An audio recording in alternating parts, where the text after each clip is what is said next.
Buenas para todos, espero que este curso que brinda la Universidad de Antioquia sea de todo el interés para ustedes y que sea de muy fructífero para su ejercicio profesional.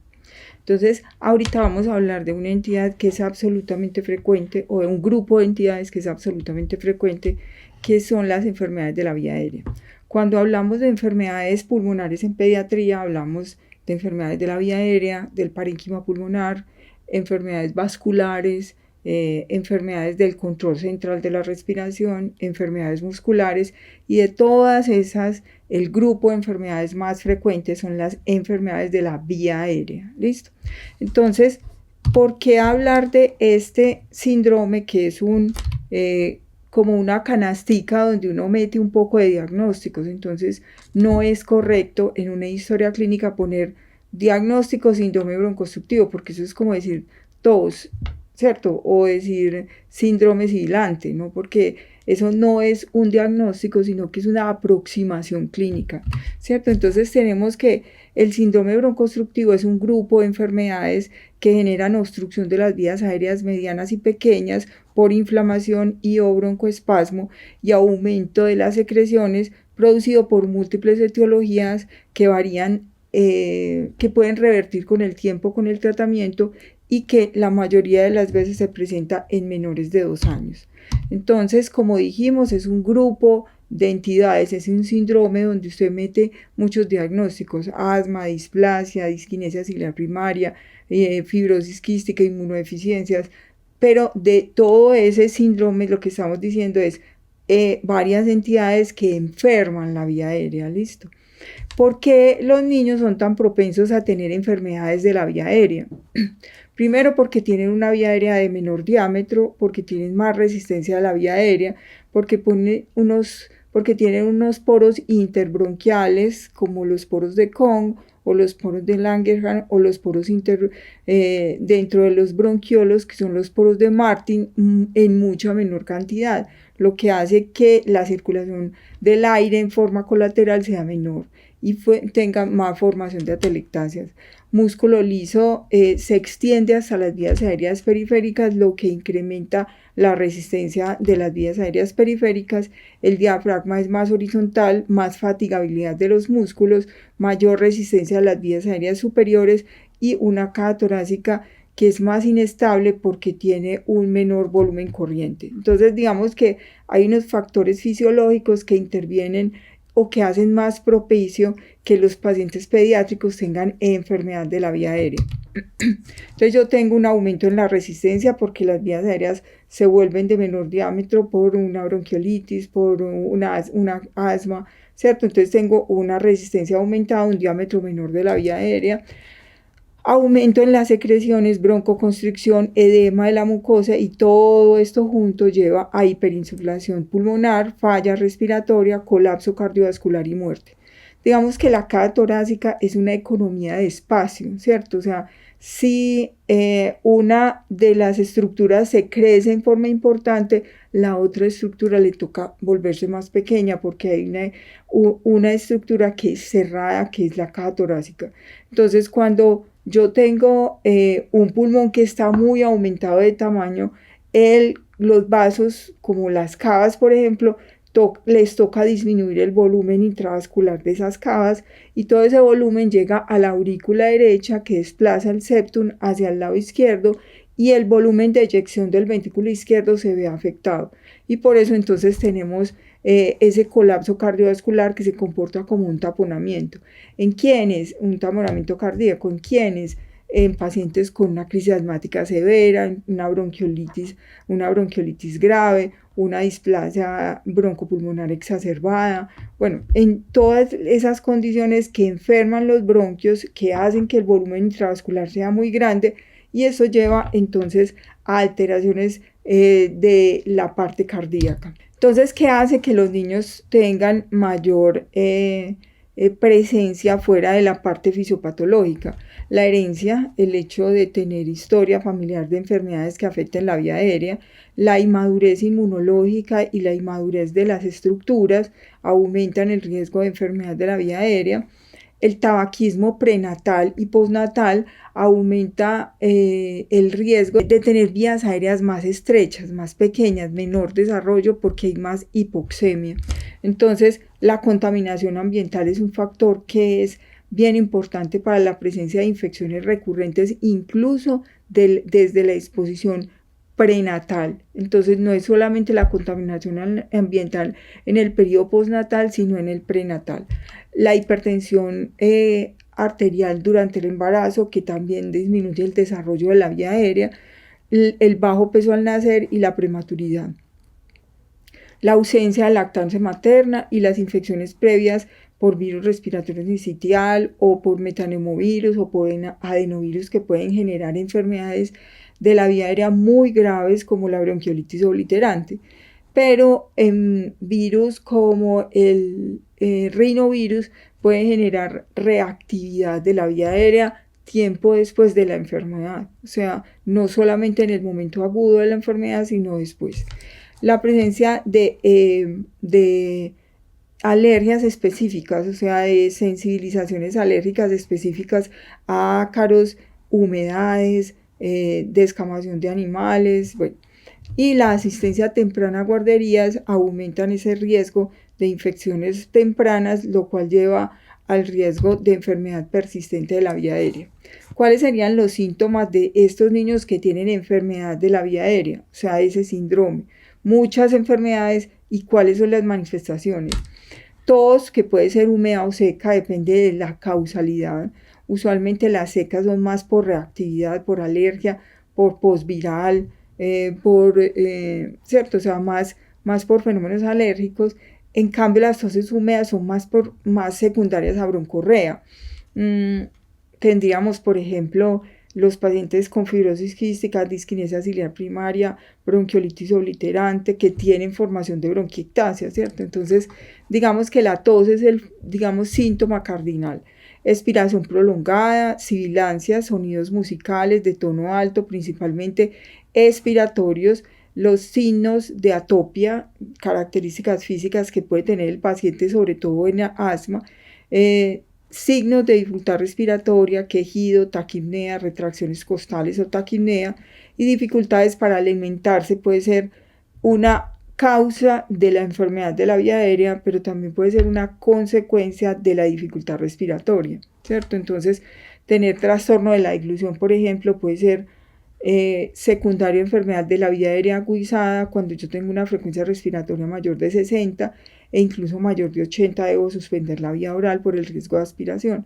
Pero yo puedo tener un trastorno de la deglución como un paciente que tiene una parálisis cerebral o un paciente que tiene un síndrome de Down. Esto me puede llevar entonces a alteraciones del mecanismo de la deglución. Otra clínica entonces puede ser la cianosis o la presencia de apneas, principalmente en niños menores de 3 meses. Ese grupo de enfermedades puede tener síntomas recurrentes, o sea que tiene periodos intercríticos asintomáticos. Usted le pregunta a la mamá que ahora está enfermito, pero entre esta vez y la anterior, ¿él estaba sano o tenía algún síntoma? No, súper bien, ¿cierto? Entonces tengo periodos en que me exacerbo, periodos libres de síntomas, me exacerbo, periodos libres de síntomas. Más de 3 episodios en el año, entonces se considera ya no unas sibilancias únicas, sino unas sibilancias recurrentes.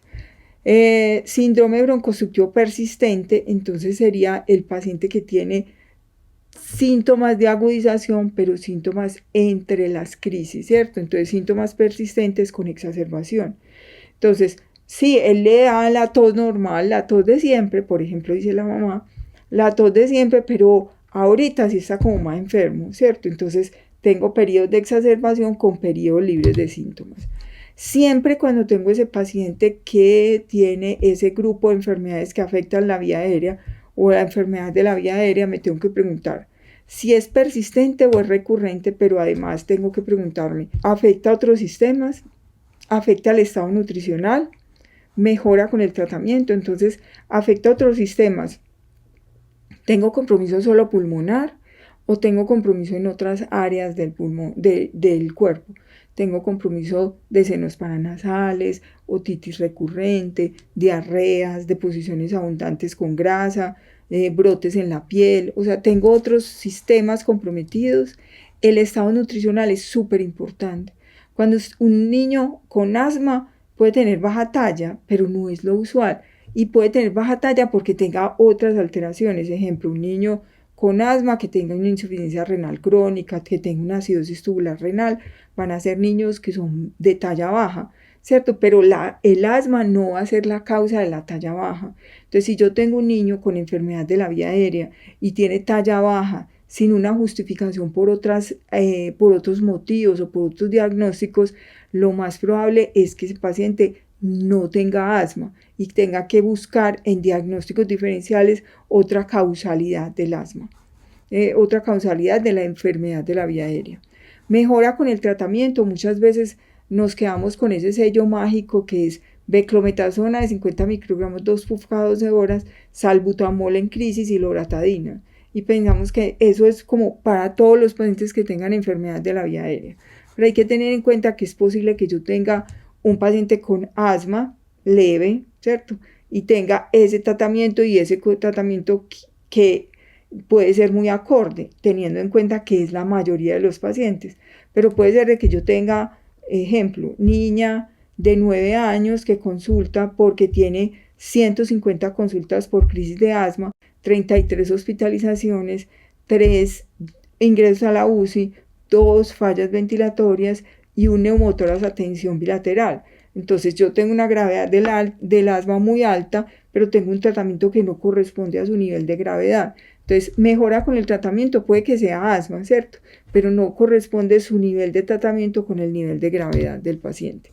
Entonces cuando yo tengo ese síndrome o ese grupo de enfermedades que son recurrentes, entonces voy a pensar en asma, en sibilantes tempranos, sibilantes transitorios, pero si yo tengo ese síndrome broncoconstrictivo que es persistente, todo el tiempo tiene síntomas, pero con periodos en que se agudiza aún más los síntomas, voy a pensar en asma bronquial, fibrosis quística, bronquiolitis obliterante, neumopatías aspirativas, trastornos de la deglución, enfermedad por reflujo gastroesofágico, fístula traqueoesofágica, displasia broncopulmonar, por ejemplo, cardiopatías congénitas que pueden ser cianosantes o no cianosantes, con hiperflujo pulmonar o sin cardiopatías congénitas, ya los dijimos, aspiración de cuerpos extraños, inmunodeficiencias primarias o secundarias y disquinesia ciliar primaria, entre muchas otras posibilidades. ¿Listo?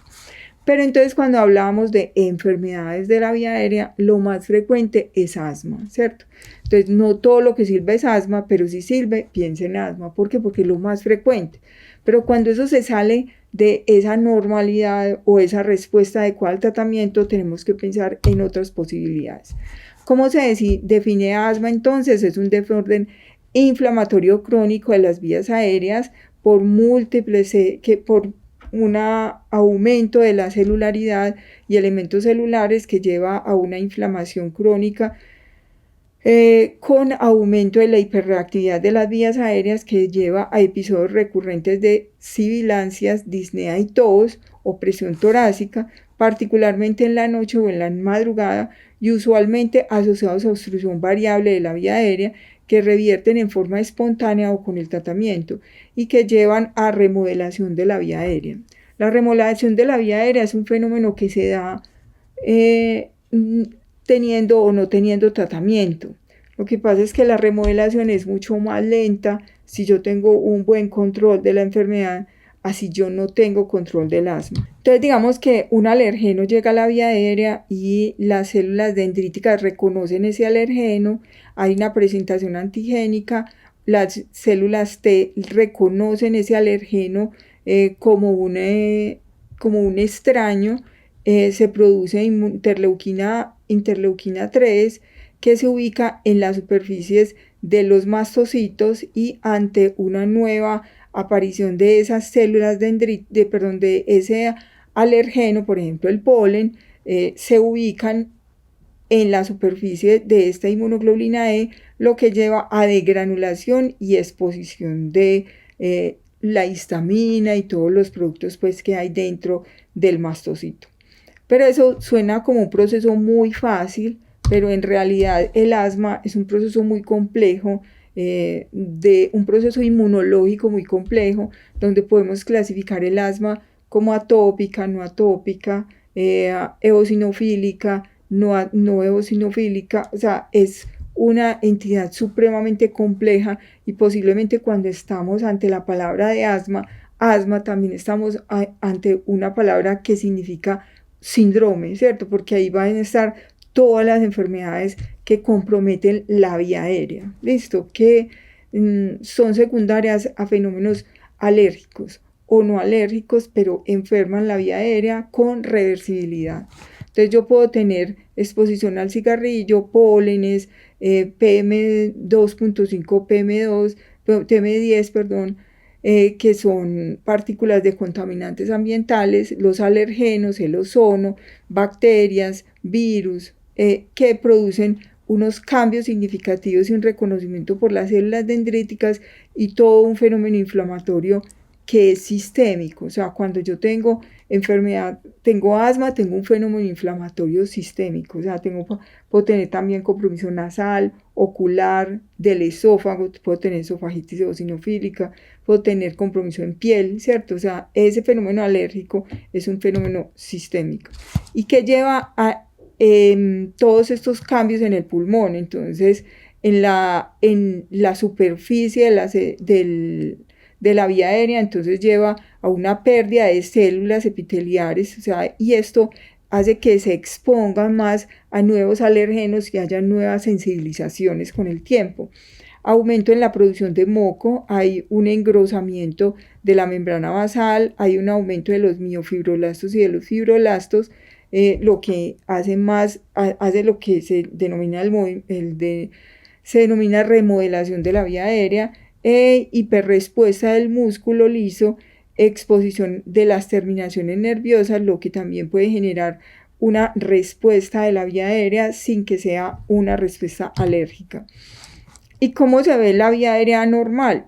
Es esta vía aérea y vemos que hay un epitelio, una membrana basal, una vasculatura, un músculo, pero cuando lo comparamos con este paciente que es un paciente asmático, o esta superficie donde se ven súper bonitas estas células epiteliares, la membrana basal, miren cómo se ve diferente. Hay una pérdida del epitelio, o sea, hay denudación del epitelio, lo que no teníamos aquí, una denudación del epitelio, hay una hiperplasia de las células caliciformes, que son estas, hiperplasia e hipertrofia del músculo liso. Miren el músculo liso de un paciente sin asma y miren el músculo liso de un paciente con asma. Hay engrosamiento de la membrana basal, que sería esta, y miren aquí el engrosamiento de la membrana basal, mayor depósito de colágeno, como lo vemos por acá, ¿cierto? Como todo esto, en esta parte lo vemos aquí, como todo esto azulito por aquí, de colágeno y mayor densidad vascular, más vasos sanguíneos porque hay una mucosa que está más engrosada. Entonces las células que producen la alergia en otros sitios son las que producen la alergia en el pulmón, ¿cierto? O sea, todas son, como dijimos ahorita, una condición sistémica. Entonces, cuando yo tengo asma o cuando tengo rinitis, el pulmón empieza desde la punta de la nariz. Si la punta de la nariz, o sea, si la nariz no está controlada, el pulmón tampoco lo estará. Si el pulmón no está controlado, la nariz tampoco lo estará.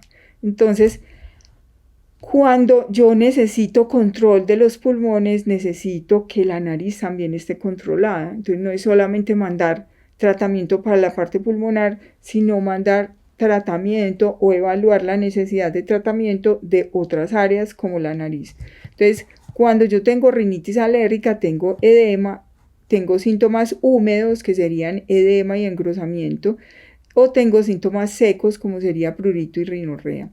Cuando tengo edema y estornudos, digamos que el tratamiento cardinal sería los esteroides inhalados o nasales, perdón. Cuando yo tengo síntomas secos, prurito y rinorrea, prurito y estornudos, si yo tengo edema y rinorrea, tengo síntomas húmedos, moco, obstrucción nasal. Si yo tengo prurito y estornudos, tengo síntomas secos y ahí serían antihistamínicos el tratamiento de elección. Es muy importante el control de los síntomas nasales, porque no solamente tiene comorbilidades de la rinitis alérgica, como son todas las otras alergias, asma, dermatitis atópica, conjuntivitis, sinusitis, formación de pólipos nasales, mayor riesgo de infecciones del tracto respiratorio superior y otitis media, sino que estos pacientes con rinitis alérgica pueden hacer otras comorbilidades con deterioro de la calidad de vida, trastornos del sueño, y algunos tienen apneas del sueño asociadas al fenómeno obstructivo de la vía aérea y de la nariz. Alteraciones del aprendizaje. Un niño que no duerme bien es un niño que no va a tener un buen desarrollo escolar, un buen aprendizaje. Y respiración oral, mala oclusión dental secundaria a esa respiración oral. Respiran en la boca y entonces van haciendo paladar ojival e hipoplasia de la formación de los senos maxilares, lo que modifica la forma de la cara. Entonces, cuando tenemos asma, entonces continuando con esa obstrucción de la vía aérea, que llegamos hasta la vía aérea inferior, tenemos obstrucción de las vías variable de las vías aéreas. Entonces, yo puedo tener un espectro de enfermedad que se llama asma, y hay niños que consultan simplemente porque tienen gripas o tos inducida por el ejercicio, o tiene como cuando le da una gripa le queda una tos varios días, y eso 20 días, un mes y todavía tiene tos, ¿cierto? Pero hay otro espectro de ese mismo paciente que tiene asma, donde este paciente puede tener consultas por urgencias reiterativamente, o ingresos a la UCI o fallas ventilatorias por asma, ¿cierto? Entonces, una obstrucción de la vía aérea que puede ser variable, hiperreactividad bronquial, hipersecreción, aumento en la producción de moco y remodelación de la vía aérea. Entonces tenemos este caso. Esta es una princesa que consulta porque tiene una edad de 8 años, frecuencia de los síntomas: tos en el día, en la noche y con el ejercicio, 30 días del mes, 30 días de 30, despertares nocturnos muy frecuentes por asma, disnea frecuente, sibilancias audibles frecuentemente cuando hace ejercicio o cuando tiene más síntomas pulmonares y nasales, no alteraciones nutricionales. A pesar de que tiene un asma grave, no tiene alteraciones en el peso y en la talla, y eso es muy importante tenerlo en cuenta, porque un niño que tenga alteraciones de la talla es como una llamada de atención que nos está haciendo ese paciente para decir: este paciente no tiene asma. ¿Listo? Exacerbaciones en el pasado año que requirieron uso de esteroides orales, 7. Exacerbaciones graves en el último año que requirieron hospitalizaciones, 5. BEF1 en la espirometría es el volumen expiratorio forzado en el primer segundo, porcentaje del predicho del 56%, y tratamiento actual con lo que les decía ahora: el sello mágico de clometasona de 52 por cada 12 horas, salbutamol y loratadina. El salbutamol lo usa a diario porque no hay control de los síntomas. Tengo un paciente muy grave con un tratamiento que no es acorde para ese nivel de gravedad. ¿Qué dice la paciente? Tengo tos todos los días, es peor cuando hago ejercicio, además el dolor en el pecho es muy frecuente, hace como un mes no voy al colegio porque me asfixio mucho y uso los inhaladores todos los días, pero eso no me sirve, siempre estoy enferma. ¿Listo? Placa de tórax con gran atrapamiento de aire. Miren que es una placa que se ve muy radiolúcida, ¿cierto? Entonces se ven espacios costales. Este sería la primera costilla que está por fuera pues de la imagen. Entonces sería 1, 2, 3, 4, 5, 6, 7, 8, 9, 10 espacios, diafragmas planos, corazón en gotera. Hay tanta atrapamiento de aire que el tórax no está así, sino que las costillas están hacia arriba. Entonces mira que las costillas van hacia arriba.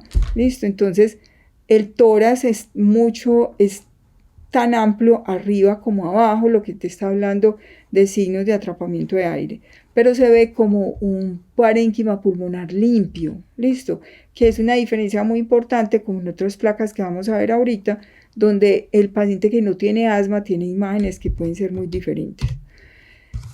En la evolución de la paciente, en la edad de 10 años, síntomas, anoche inició con un mayor trabajo respiratorio, con tos intensa, con imposibilidad para dormir por dificultad respiratoria, además cianosis, consultadas por el servicio de urgencia a las 6 de la mañana, broncodilatadores de acción corta, esteroides, volumen, sulfato magnesio, evolución, alteración del sensorio, sin respuesta a la medicación, paro respiratorio intubado, y la evolución de la paciente fue una paciente con una encefalopatía hipóxica. Entonces, ¿uno puede morir por asma? Sí. El 70% en un estudio de Inglaterra, un estudio británico, mostró que el 60% de los pacientes que morían en ese país eran pacientes que se habían clasificado como asma leve o moderada. Entonces hay que tener en cuenta que no es solamente los pacientes con alto riesgo de asma los que tienen asma grave, sino que hay otro grupo de pacientes que puede tener reacciones, crisis de asma hiperagudas, ¿cierto? O sea, como otras características que te pueden llevar a la muerte. Entonces, ¿qué síntomas son típicos de asma? Las sibilancias, ¿cierto? Que hablamos de sibilancias como un sonido musical que es de vía aérea más distal, que usualmente es expiratorio, pero cuando la obstrucción de la vía aérea es mucho mayor, es inspiratorio y expiratorio. Falta de aire o presión torácica y tos. La tos es generalmente seca y eso hay que tenerlo en cuenta porque la tos húmeda me puede hablar de bronquitis bacteriana persistente en un lactante, por ejemplo. O sea, me puede hablar de otro grupo de entidades. O puede tener esto como una variante que no es tan frecuente, que son los pacientes que tienen más hiperreactividad, más producción de moco, ¿cierto? Y esos pacientes pudieran tener algo de tos húmeda, pero lo usual es una tos seca. Generalmente, entonces, en pacientes asmáticos, estas son las manifestaciones más frecuentes, una o más de estos síntomas con una variabilidad a lo largo del tiempo y de la intensidad. Los síntomas suelen aparecer o empeorar en la noche o, en los despertar, o al despertar, usualmente 4 o 5 de la mañana, porque así como tenemos ciclo circadiano, tenemos un ciclo de la vía aérea donde la vía aérea se puede cerrar y se puede abrir, mejor dicho, se puede cerrar, tener un poco menos tono de la vía aérea en la madrugada. ¿Listo? Entonces, síntomas que aparecen con el ejercicio, la risa, los alergenos, el aire frío, por ejemplo, o que puede ser inducida por infecciones virales. Entonces, digamos que la clínica es súper importante y eso hace el acercamiento más frecuente y más importante para el diagnóstico de asma. ¿Qué confirma el asma? Entonces, una caída del BF1, un aumento, perdón, del BF1 mayor de 200 mililitros o mayor del 12%. Entonces, según las guías GINA sigue siendo el 12%, pero según las últimas guías de espirometría, el cambio en el BF1 es mayor del 10%, ¿cierto? Pero entonces que usted evalúe una reversibilidad de la vía aérea. Un paciente que usted le hace una espirometría ya, le pone un broncodilatador, salbutamol de 200 a 400 microgramos, le hace una nueva espirometría y cuando le hace una nueva espirometría relaja el músculo y ese BF1 mejora, o sea, el volumen que logra exhalar en el primer segundo. Variabilidad en el pico flujo, usualmente para el pico flujo mayor del 10%, usualmente yo tengo que tener un registro basal de mi paciente para saber cuál es el pico flujo y puede ser muy útil en pacientes que tienen asma con gran variabilidad durante el día. En esos pacientes sería muy interesante utilizar el pico flujo.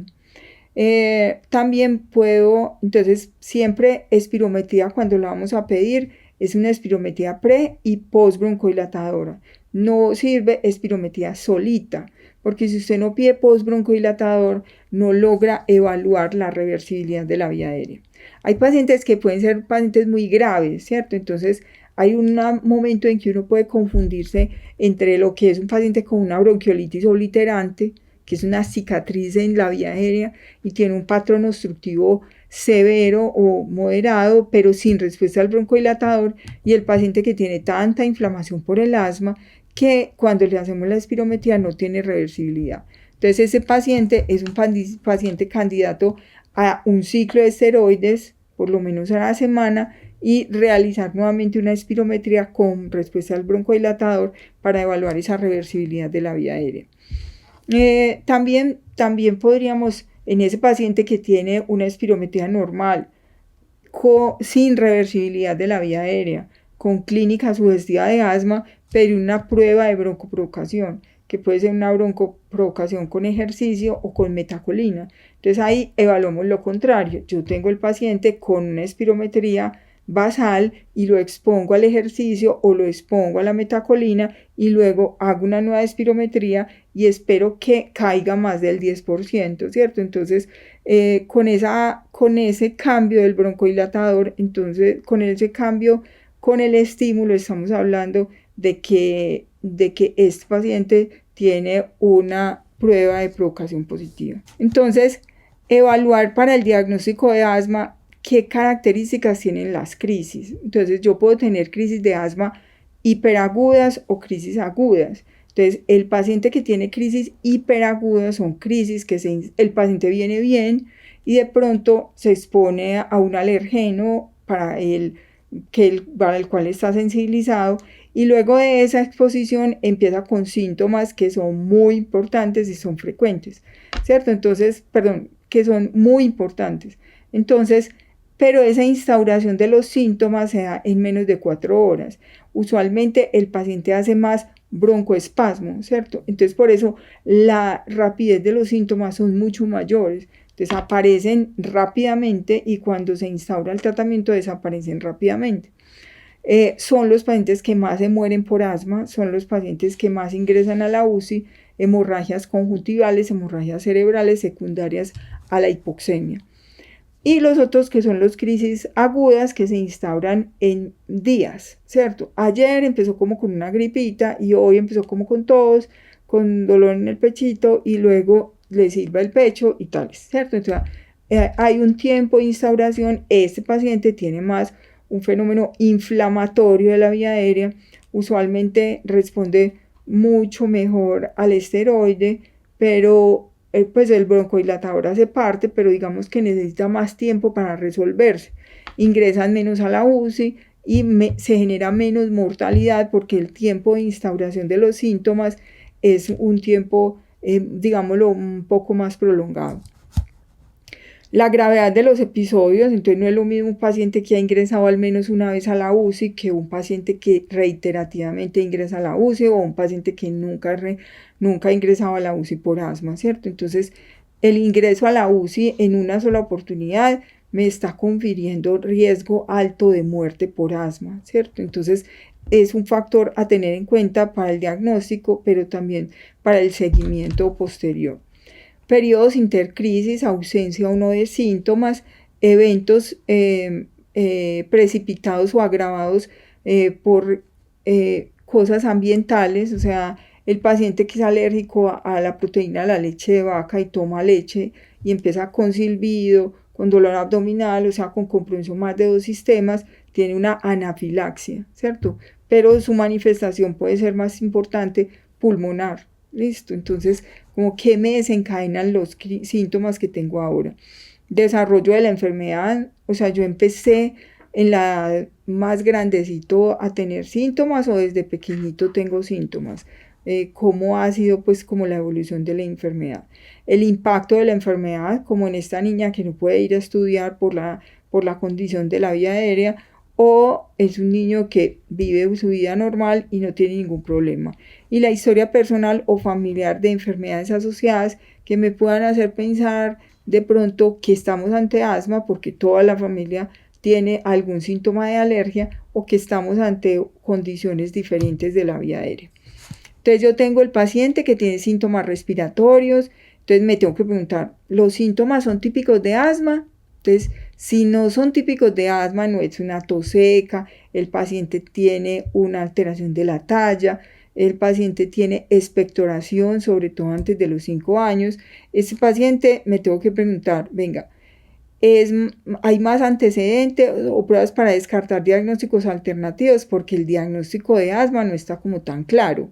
Entonces, diagnósticos alternativos, entonces tratamiento del diagnósticos de otros diagnósticos alternativos. ¿El paciente tiene síntomas típicos de asma? Sí, entonces una historia clínica, examen físico detallado para el asma y respaldar la historia clínica y el examen físico. Respalda el examen físico y la historia clínica, el diagnóstico de asma. Si es no, vuelva y haga más estudios y piense y considere otros diagnósticos, pero si sí respalda el diagnóstico, el paciente ya está recibiendo tratamiento para esteroides. Si no está recibiendo, pues váyase al paso que corresponde en el GINA, la clasificación y el tratamiento correspondiente.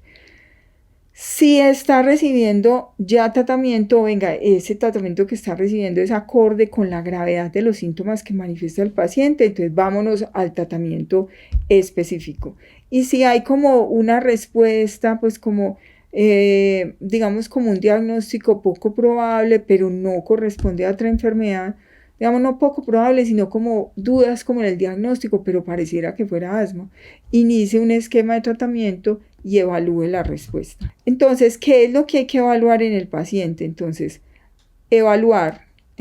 confirmación del diagnóstico debe ser necesaria, o sea, usted debería evaluar reversibilidad de la vía aérea, si el paciente responde o no al broncodilatador.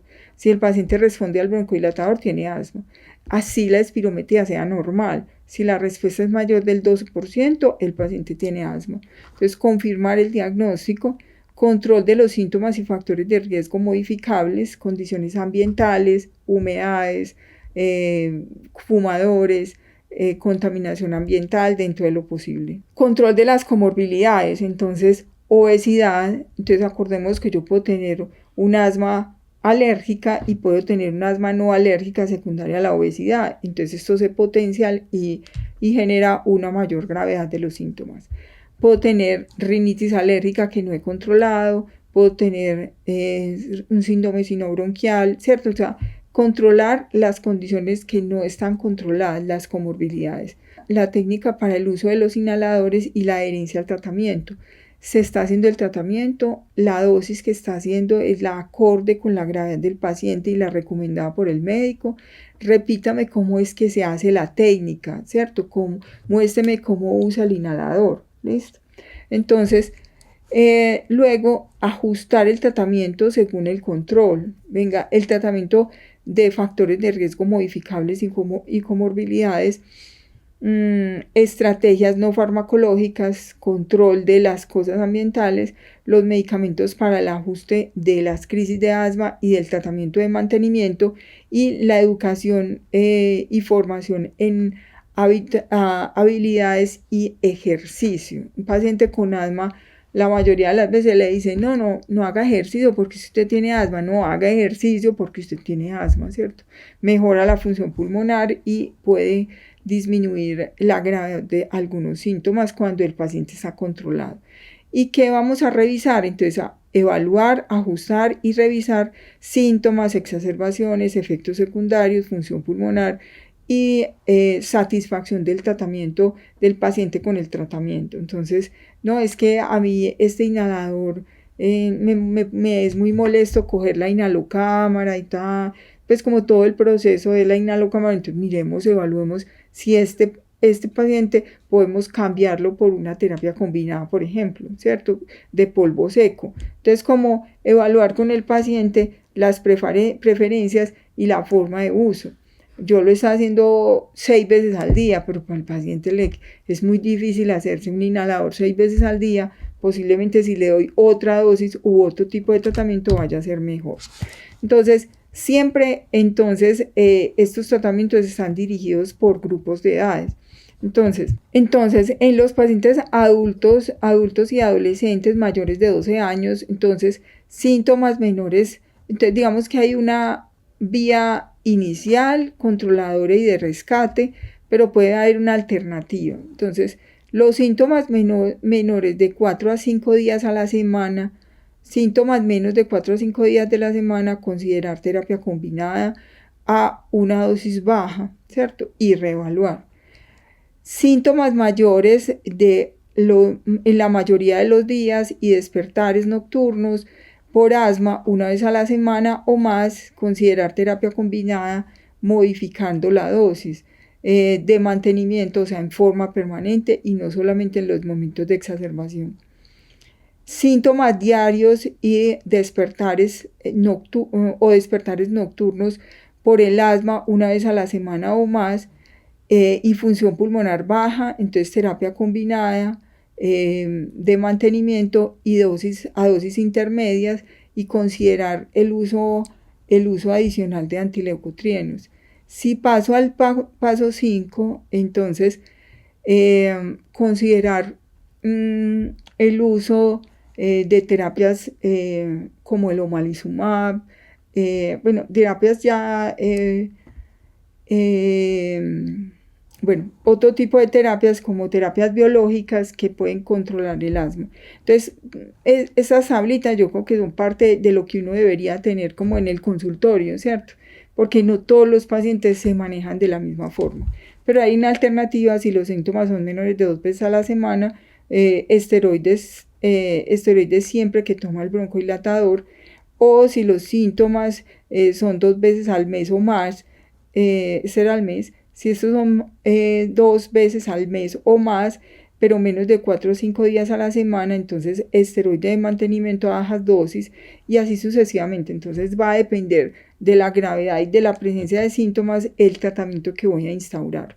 Yo no empiezo a subir las escalas como primera escala, segunda, tercera escala, ¿cierto? No empiezo, sino que yo, según el nivel de gravedad del síntoma, o sea, tengo síntomas la mayoría de los días, pues yo no voy a empezar en el paso 1 y luego voy a dar el 2, sino que empiezo en el paso 3, ¿cierto? Entonces, depende del tipo de paciente, es el paso en el que voy a instaurarme. Tener en cuenta que en estos, las terapias combinadas son casi que desde el principio según esta alternativa, pero puedo tener esteroides y empezar a tener terapias combinadas ya en el paso 3. Pero en los niños empezamos con esteroides a dosis bajas, en los niños más pequeños, y en la medida que se va haciendo más grave la condición, depende de la sintomatología. Si los síntomas son menos de 2 veces al mes, entonces tratamiento con esteroide y beta 2 de acción corta en el momento de las exacerbaciones, por lo menos 2 o 3 días después. Síntomas 2 veces al mes o más, pero menos de 1 vez al día, entonces ya hay otras alternativas de tratamiento. Entonces, como que una sugerencia es como guardar esta tablita y evaluar en cada paciente estas tablitas y evaluar en cada paciente cuál es mi nivel de tratamiento y a qué paso me voy a dirigir. ¿Listo? Porque no todos son beclometasona 2 puff cada 12 horas, salbutamol y loratadina 5 centímetros. Va a depender del nivel de gravedad de tu paciente.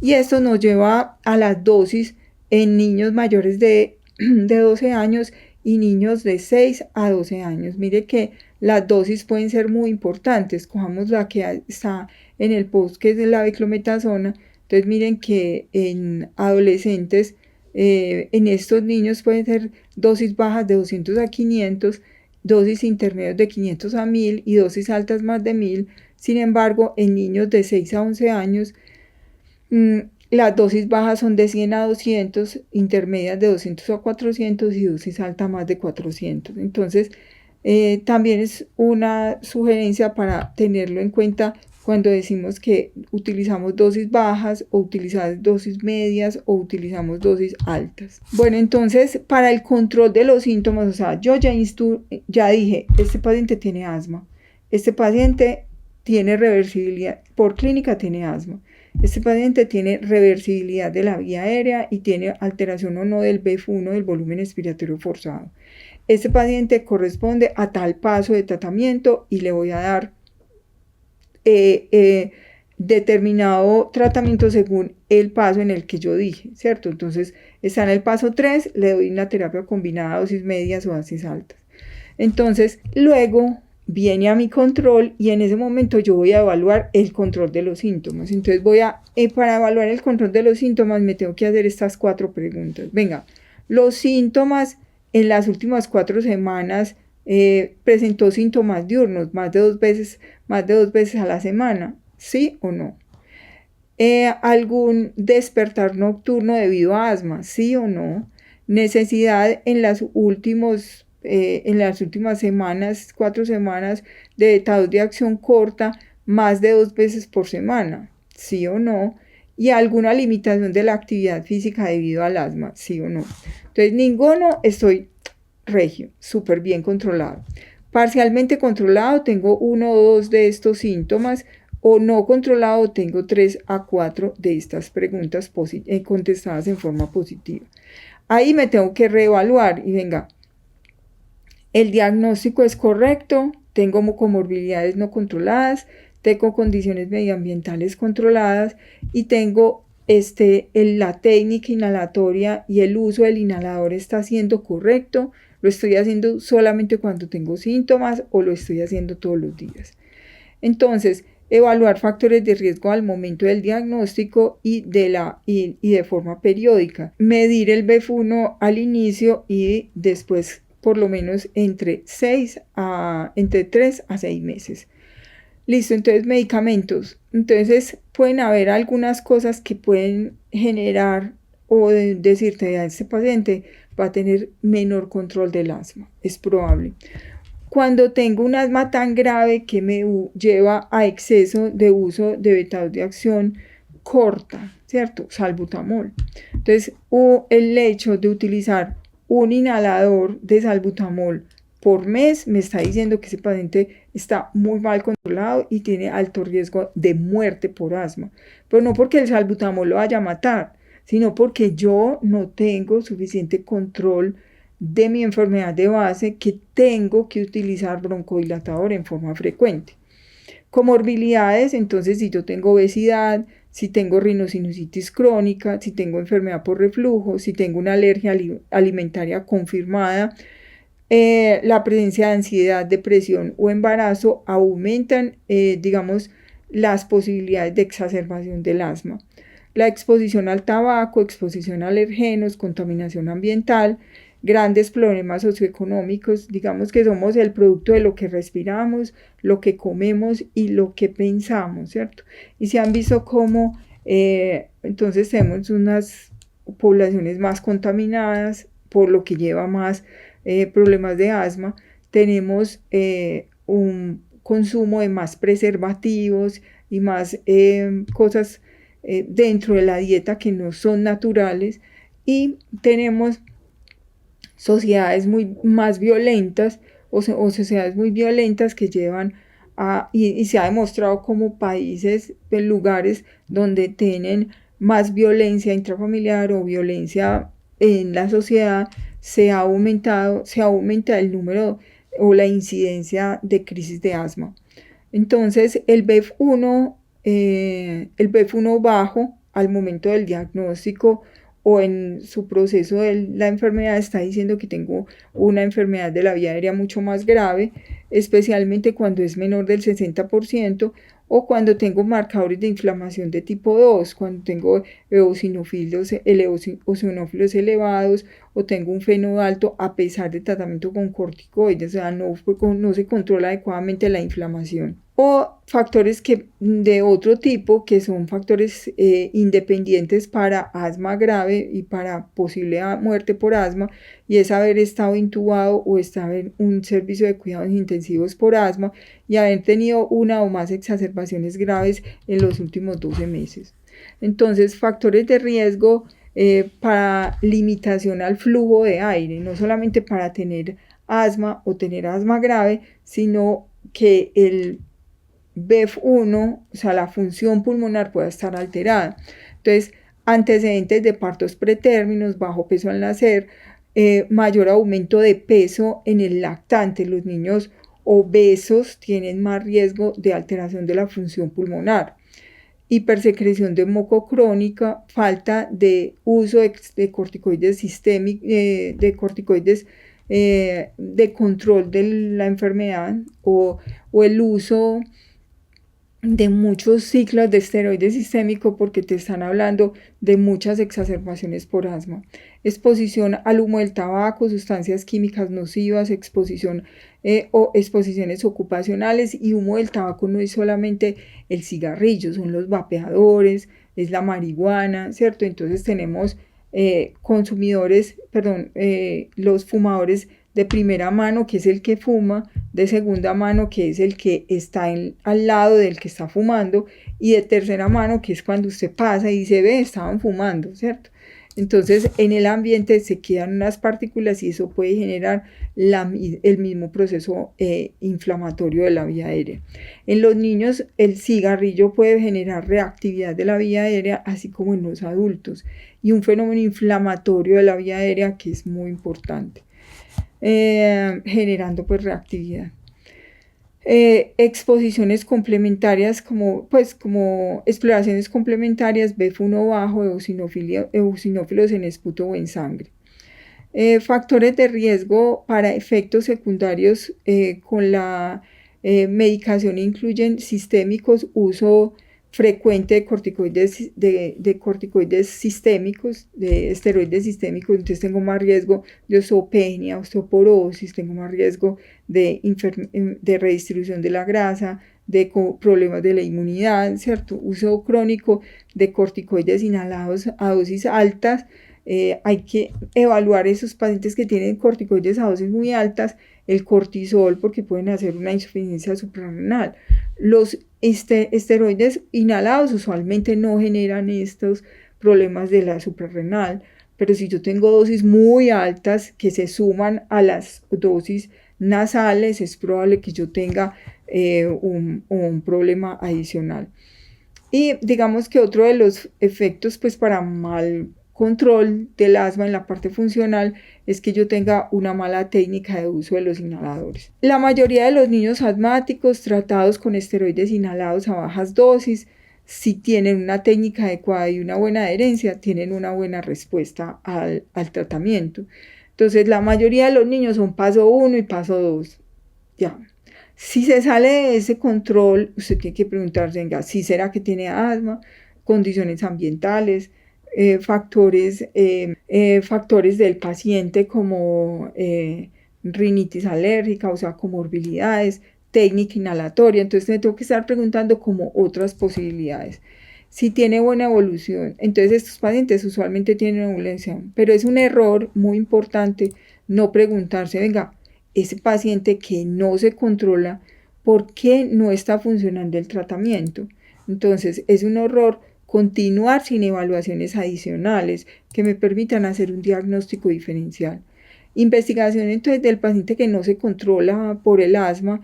Entonces observar al paciente mientras utiliza su inhalador.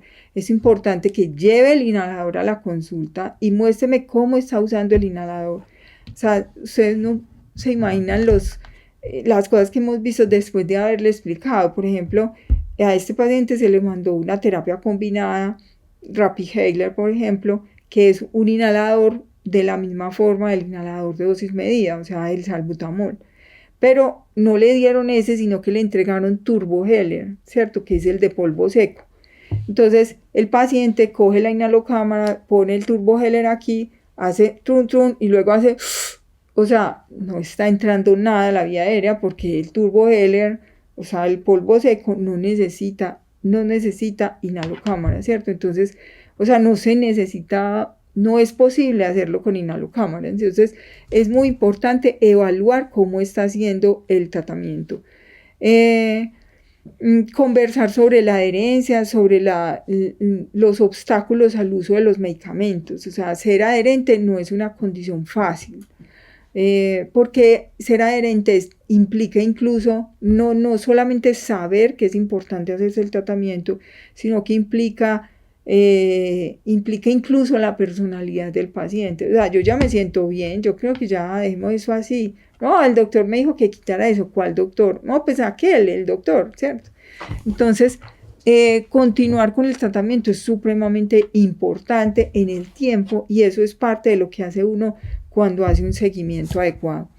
confirmar el diagnóstico de asma si tenemos dudas en el diagnóstico, evitar factores de riesgo potenciales, evaluar y mejorar las comorbilidades, considerar aumento en el tratamiento en el caso de que todo lo anterior esté controlado y usted vea que él, a pesar de todo lo anterior, no mejora, entonces vamos a subirle al tratamiento.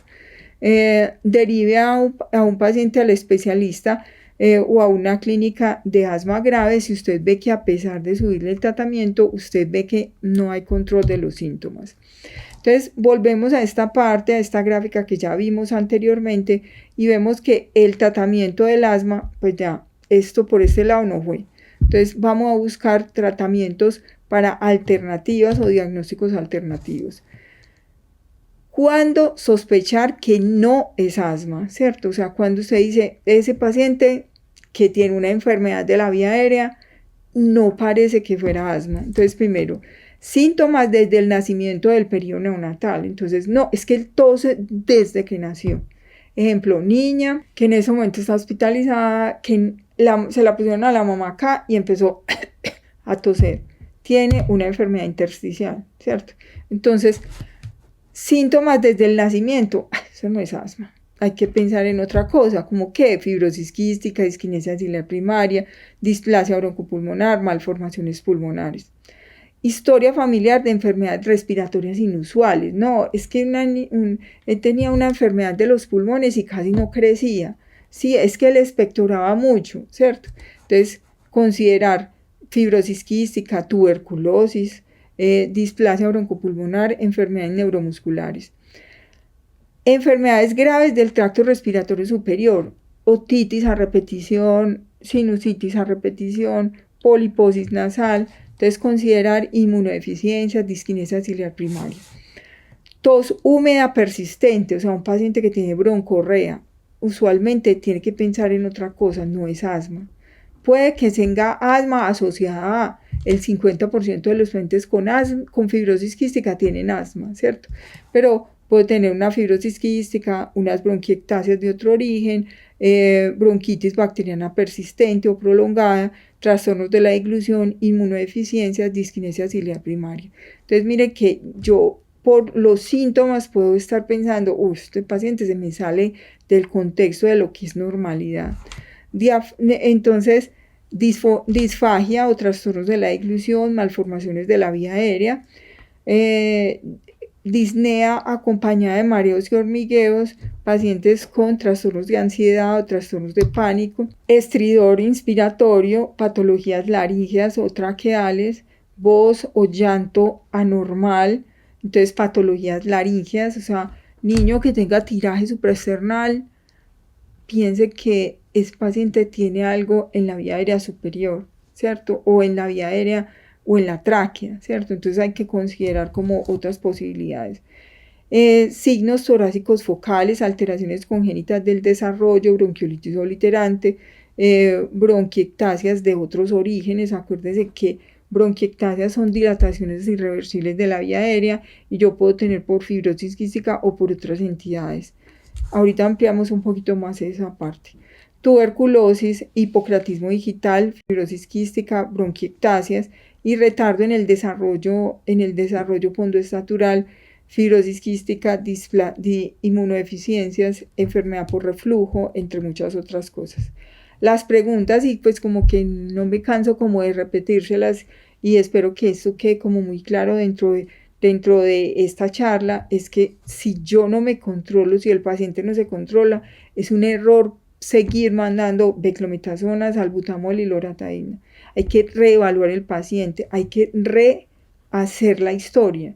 Entonces, volver a interrogar, embarazo normal, parto normal, ¿cuándo se le cayó el cordón? Porque está del cordón umbilical, porque si tiene un retardo en la caída del cordón puede estar relacionado con enfermedades relacionadas con los macrófagos, ¿cierto?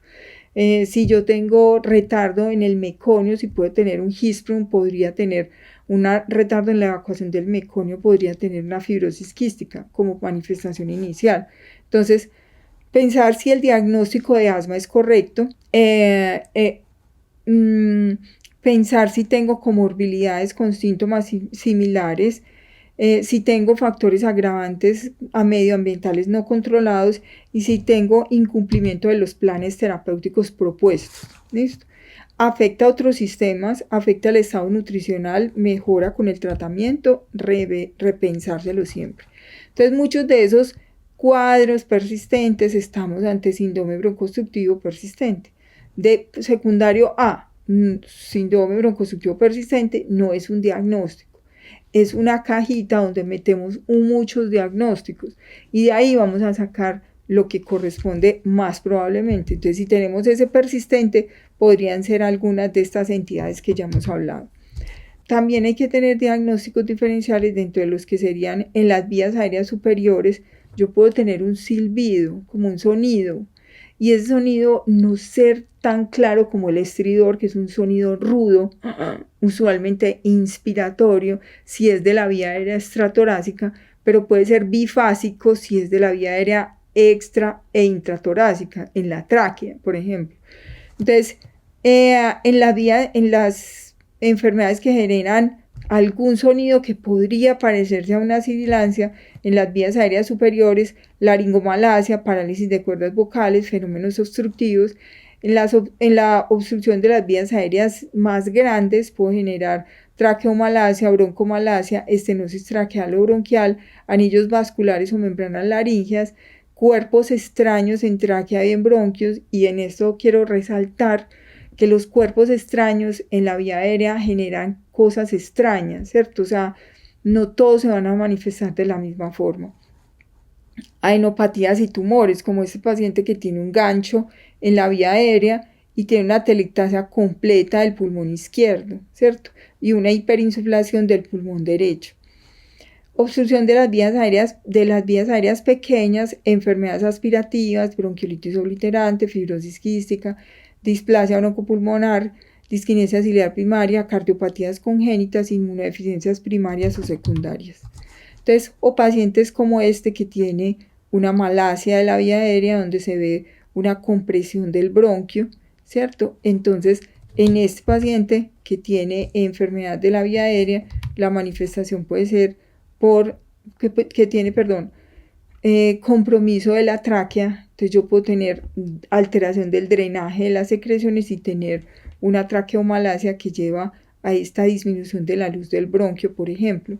O puedo tener esta enfermedad de la vía aérea pequeña, donde yo tengo bronquiectasias de diferentes grados, o sea, tengo bronquiectasias cilíndricas y seguramente estas van a ser un poco saculares, y tengo el corazón siempre besa al esternón, ¿sí? Entonces yo tengo gran atrapamiento de aire y tengo áreas que se ven muy negritas, por ejemplo esta área de aquí abajo del lóbulo inferior izquierdo se ve muy negra comparada con esta área, porque en esta área se ven los vasos pulmonares mucho más claros. En cambio aquí no hay vasos pulmonares porque tiene una cosa que se llama mosaico de perfusión, ¿cierto? Entonces puede ser de atenuación, pero puede ser de perfusión si tengo una enfermedad de la vía de los vasos pulmonares.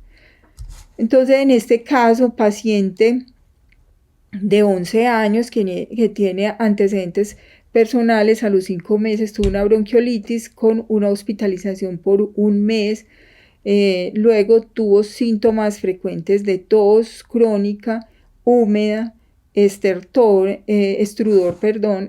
son los roncos audibles a distancia, dificultad respiratoria con el ejercicio casi todos los días, expectoración en forma ocasional, sudoración salada en la piel cuando hace mucho ejercicio, no alteraciones nutricionales.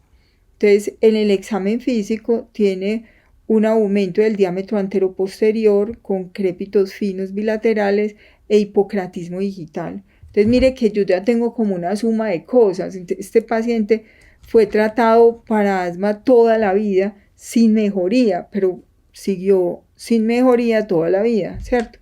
Entonces, y remitió a neumología posteriormente por la presencia de una hipertensión pulmonar. Entonces, este paciente tuvo una caída del BEF1, una espirometría con un BEF1 súper bajo, 68%, y frecuente exacerbaciones pulmonares más o menos 5 veces al año. Entonces mire que tiene un antecedente de una bronquiolitis que puede ser engañosa. Yo puedo tener una bronquiolitis que evoluciona hacia nada, súper bien, me fue súper bien, pero puedo tener una evolución un paciente que evoluciona a cuadros broncoobstructivos recurrentes que van mejorando con el tiempo, pero también puedo tener un paciente que evoluciona a menos del 1% de los pacientes con bronquiolitis a bronquiolitis obliterante. Entonces habría que estudiarlo para bronquiolitis obliterante, pero también tengo como unas características aquí como que no suda bien, como que tengo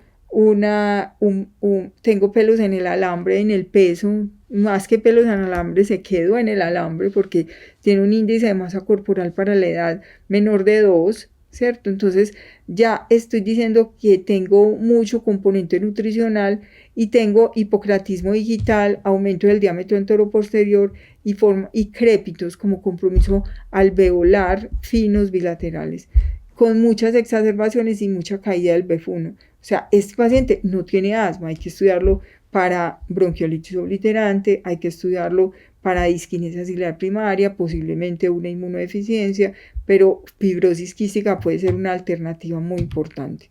Tiene esta placa de tórax donde se evidencian, pues no es de muy buena calidad porque se ve un revelado así, se ve como ese revelado encima, pero lo que les quería mostrar son estos bronquios dilatados que se ven desde la placa inicial. Entonces miren, bronquios dilatados, bronquios dilatados. Este paciente tiene muchas bronquiectasias en su interior y tiene esta tomografía con diferentes estadios de bronquiectasias. Tiene bronquiectasia, hay una relación entre el bronquio y el vaso que es de 0.8 el vaso a 1 el bronquio.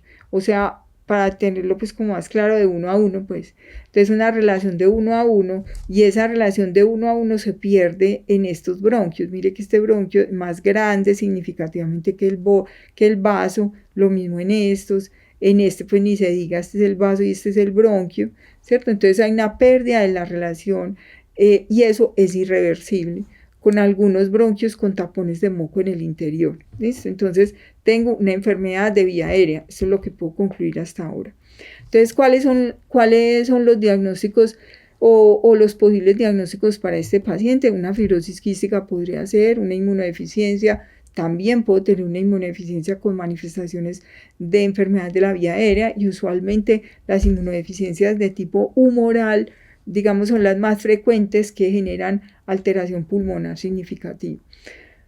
Disquinesia ciliar primaria, bronquiolitis obliterante, entonces todas pueden ser una alternativa y el denominador común son las bronquiectasias, son las dilataciones bronquiales. Entonces desde hace mucho tiempo la INEC, que fue quien descubrió el fonendoscopio, nos está hablando de bronquiectasias en 1819, que son, para él las definía entonces como bronquiectasias es una afectación respiratoria crónica caracterizada por daño permanente de los bronquios con dilataciones de estos y clínicamente la enfermedad se manifiesta como una sepsis bronquial persistente o recurrente.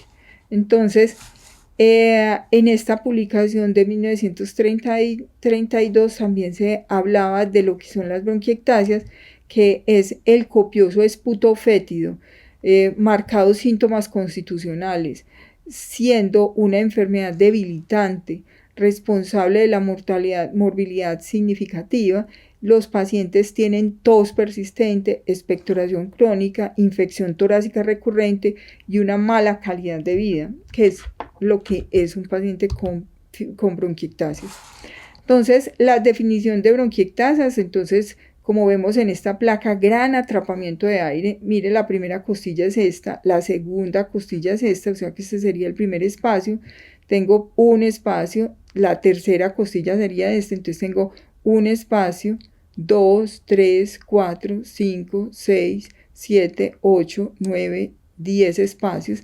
Tengo gran atrapamiento de aire, un tórax que se ve cuadrado, ¿cierto? El diafragma se ve aplanado, corazón en gotera, y tengo bronquiectasias. Todas estas bolitas que vemos hacia el lóbulo superior derecho, todo esto es una atelectasia de este pulmón con bronquiectasias en su interior.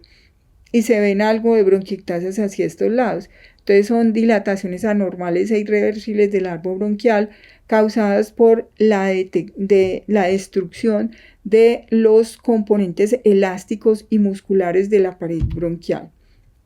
Entonces puedo tener, como decíamos ahorita, dilataciones, digamos que cilíndricas, dilataciones pequeñas, que son tubulares, características de la vía aérea, con una forma uniforme, y en este caso sería como este tipo, que serían las cilíndricas, o este tipo que son las varicosas, que son como saculares, como saculares, no, como si fueran las varices de las piernas, con algo de continuidad de la capa elástica, con algo de pérdida de la capa elástica. Entonces se ven como a unas austraciones, como se ve en estas bronquiectasias, por ejemplo, que se ven como unas austraciones.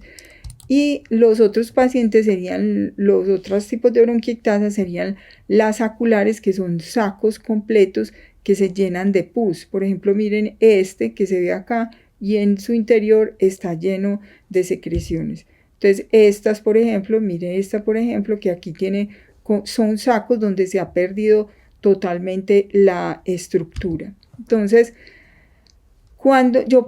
entonces, ¿cuáles son las causas más frecuentes en los niños? Entonces yo puedo tener las primarias, que son los niños sanos que sufrieron una infección respiratoria y evolucionan a cronicidad de la enfermedad, o pueden ser las secundarias, donde yo tengo fibrosis quística o defectos inmunológicos u otras condiciones que llevan a la enfermedad. Pongo asma como con interrogantes, porque cuando yo tengo un asma con bronquiectasias tengo que pensar que tengo otra cosa. Usualmente el asma en niños no genera bronquiectasias. ¿Listo? Entonces, bronquiectasias puedo clasificarlas como fibrosis quística o no fibrosis quística. Fibrosis quística esta y no fibrosis quística cualquiera de estas alternativas. ¿Cuándo sospechar entonces las bronquiectasias? Tos crónica, persistente, húmeda y productiva, o sea, broncorrea. Asma que no responde al tratamiento, neumonías recurrentes, resolución incompleta de los síntomas cuando se inicia pues tratamiento luego de infecciones respiratorias, o síntomas respiratorios en niños con alteraciones estructurales o funcionales del esófago o el tracto respiratorio superior. La presencia de hemoptisis inexplicable, y hay que tener en cuenta los sangrados nasales que se van hacia atrás, o los sangrados de las mucosas por los brackets o por lesiones de la vía aérea superior o de la boca, que pueden ser sangre deglutida y luego se vomita y botan sangrado. ¿Listo? Síntomas respiratorios con alguna característica relacionada con fibrosis quística, disquinesia o inmunodeficiencias. Y hallazgos en los cultivos de Streptococcus, Haemophilus influenza o Pseudomonas, o micobacterias no típicas o Burkholderia cepacia. Entonces puede estar en el contexto pues de enfermedades de la vía aérea crónicas. Entonces este paciente de 3 años, raza negra, padres consanguíneos, desde el nacimiento, deposiciones frecuentes, más o menos de 4 hasta 8 al día, las cuales son blandas, fétidas y grasosas. Entonces hay descripciones que los hace la mamá sin uno preguntarle, ay doctor, ese popo es como brillante, ¿cierto? Pero a veces hay descripciones que uno las tiene que preguntar, ¿cierto? Venga, ¿y cómo es el popó? ¿Tiene alguna característica especial? Muéstreme un pañal, ¿cierto? ¿Cómo huele? Porque eso adorna más el síntoma, en el sentido de que tú puedes tener unas deposiciones líquidas y tú sabes que el agua se absorbe en el colon. Entonces, si son líquidas que se le dan de pañal, esa deposición no es por un síndrome de mala absorción, es por una afectación del colon, ¿cierto? Pero si son deposiciones abundantes, grasosas, de mal olor, ese paciente tiene un síndrome de mala absorción, y ese paciente hay que pensar en si tenemos asociados enfermedades pulmonares o síntomas pulmonares en una fibrosis quística, ¿cierto? Una pancreatitis, pues como cosas que lleven a mala absorción. Mala ganancia de peso, de peso a pesar de la lactancia materna exclusiva libre demanda, lesiones en la piel seróticas, algunas áreas esfaceladas, sudor salado, palidez, sin otras, sin síntomas respiratorios, edema en extremidades. Esta paciente, entonces mira que una característica interesante dentro de esta historia clínica es que es de raza negra. Usualmente los niños con fibrosis quística, que es la entidad pues como más probable en este caso, es que son de raza blanca, pero nosotros somos el producto de un gran mestizaje y por eso podemos tener pacientes de raza negra o pacientes, o sea, con otras características, ¿cierto? Indígenas hemos tenido, ¿cierto? En consulta encuentro entonces un importante estado de nutrición, hemoglobina baja, proteínas, albúmina baja y ontoforesis alterada y una delta F508 homocigota en la secuenciación completa del gen CFTR. Placa de toras que miren que no se ve gran atrapamiento de aire, primer espacio en primera costilla y segunda, 1, 2, 3, 4, 5, 6, 7, 8 espacios, o sea, no tengo gran atrapamiento de aire, pero la clínica me está diciendo que tiene mala absorción, que tiene pobre ganancia de peso, o sea que la afectación pulmonar viene en camino. En esta no se ve gran atrapamiento, pero sin embargo, en la lateral, el corazón siempre besa el esternón, tiene un poquito de atrapamiento de aire y la parte retrocardíaca siempre es negra, pareciera que hay unas atelectasas pequeñas. En este paciente se evidencia cómo luego de hacer el diagnóstico de fibrosis quística y hacer las intervenciones nutricionales empieza a ganar peso, mira cómo llegó y miren la ganancia de peso tan bonita que tuvo, lo mismo aquí, la ganancia de talla. Bueno, entonces en fibrosis quística yo puedo tener compromiso pulmonar, broncorrea como dijimos, compromiso hepático, pueden hacer depósitos de grasa o pueden hacer cirrosis hepática, síndrome de mala absorción por una insuficiencia pancreática del páncreas exocrino, pero también puede hacer diabetes asociada a la fibrosis quística, como serían los pacientes que hacen un compromiso más extenso y hay un compromiso de la cabeza del páncreas donde se produce la insulina. Los pacientes son infértiles, los hombres, y las mujeres son con disminución de la fertilidad, pueden tener rinosinusitis y anormalidades del sudor, donde tengo un sudor más salado. Puedo tener obstrucción intestinal, que en los niños recién nacidos se denomina iliomeconial, pero en los niños grandes, sobre todo preadolescentes y adolescentes y adultos jóvenes, puedo tener una obstrucción intestinal distal que se llama DIOS, que puede ser completa o incompleta, y en la salud ósea puedo tener osteoporosis u osteopenia. Esta es una característica del moco de este tipo de pacientes. Es un moco espeso, es un moco adherente y por eso la terapia respiratoria debe ser desde el principio. Hay cambios en las uñas, acropaquia, y en los dedos en palillo de tambor y formación de bronquiectasias en estos pacientes. Bueno, entonces en este caso vemos un paciente de 12 años que antecedentes de ninguna de relevancia, estaba jugando con una tapa de lapicero, se asustó y se la aspiró. La paciente dijo, me aspiré una tapa de lapicero, punto, ¿cierto? O sea, no es que tuviera dudas, sube sofocación y luego ya estoy bien. Y la niña, en el momento en que la vimos, con evento de sofocación y luego totalmente asintomática, la única cosa que llamaba la atención era que tenía un murmullo vesicular disminuido más en el lado izquierdo, con algunas sibilancias, pero el lado derecho estaba normal, con una placa de toras que se veía normal, pero tenía una clínica sugestiva de aspiración de cuerpo extraño. Y cuando le hicimos la broncoscopia, pues se le había hecho una tomografía, la cual había sido leída como normal, pero la sola sospecha del cuerpo extraño ya amerita hacerle una broncoscopia. Se le hizo la broncoscopia y se evidencia la tapa, aquí está el bronquio derecho, bronquio izquierdo, y se evidencia la tapa del lapicero, y esta es la pinza con la que estábamos sacando la tapa del lapicero, se evidencia, esta es la tapa del lapicero, Y luego, retrospectivamente, evaluando la tomografía, se ve cómo este bronquio se moldea igual a la tapa del lapicero, ¿cierto? Entonces, siempre pensar que los cuerpos extraños hacen cosas extrañas y pueden ir desde asintomáticos hasta gran dificultad respiratoria, y va a depender de cosas como el tamaño, la localización, la sustancia aspirada y el tiempo de aspiración hasta la consulta.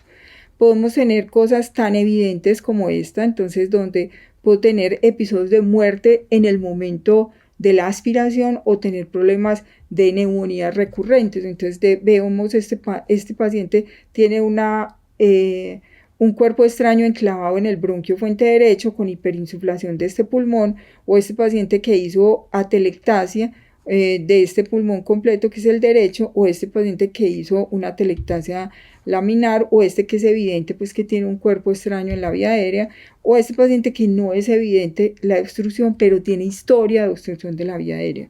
Entonces en ese caso se puede hacer una radiografía con rayo horizontal, donde aquí se ve pérdida del volumen porque se acuesta sobre ese lado, pero en el otro lado se acuesta sobre ese lado derecho y no hay pérdida del volumen. Esta es una paciente de 4 años con periodo perinatal normal, una bronquiolitis grave a los 3 meses, murmullo vesicular, ventilación mecánica por 7 días, y luego requerimientos de oxígeno permanentes por 1 año y medio de vida, por 1 año y medio. Además persiste con tos, en la cual era húmeda, con trabajo respiratorio y hervidera de pecho.